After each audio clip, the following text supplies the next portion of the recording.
اوبه ادا کړو دا څنګه مثلا یو خو د روډ یو د اوبو خبره تا کوله دلته د اوبه دا مسله لري سمون تقریبا چې دا اوبه چې کومه څه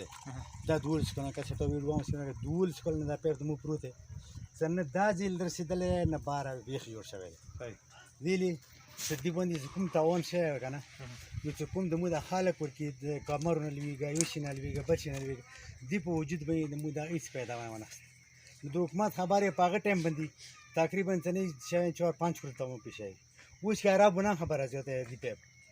دا وړو مشمون خبره کوله د وړو مشمون لکه اوس یې مو د اندراسي ته سي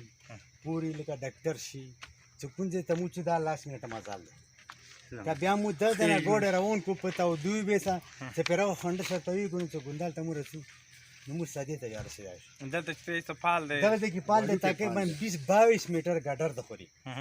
چې هغه ګډر نه پال جوړ کی ته صرف د موټر په تیری راشي پیکاپ په تلای شي د وړ کې سبق ته مدرسې ته سکول ته شي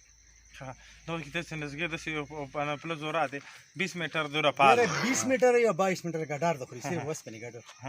نو د وس پنی کسه ته خپه تر څه په ا روډ باندې اوس په نه وشوللو هغه وس پنی باندې سپوت شو ته دا پال څه وشي یو خدای شي خپل هسپتالونه دي ګوندال تاک دي ټول لاس منټ کې برسېږي تاګ را تاګ به متاسف د پلان بغیر دوس پدې چې څوره مازال به تقریبا ګنټه مازال وي ګنټه مازال د ګوډ څنګه لګسته ورته ویږي بیا موږ لګسته بیا د ګوندال ته بیا راځي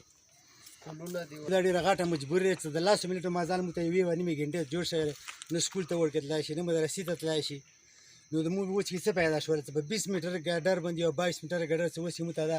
ایمیګونی په کله ما سره دریا السلام علیکم سرجی دا خلک دي دلته لار کې ودرول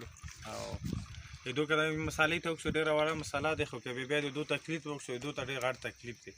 په دې دوه څه کله هم دلته ډیلیوري شي او چوخوک شي او بیماری څه بیاي نه د دوه هسپتالونو چې کومې دلته ګوندال کې دلته سکولونه هم په ګوندال کې دغه علاقې کې نو سکول شته نه هسپتال شته نه مدرسه هیڅ نه دغه نه کوم خلک چې دکانونه ټول ارڅ ګوندال ته دي 20 او 22 میټر دلته پال لګیږي دوی کې چې دغه پال دغه علاقې کې وشي نو دغه ټول خلکو ته به د ګنټه یا 2 غنټه مازال لاسو ملوټ ته غشي نو کچېره دې حواله سره متعلقه ډپارټمنټ سره خبره وشي او درېبي ولا خلکو لپاره به متعده لوی اساني پیدا خدای دې وکړي چې تاسو دې باندې هم لغنته توجه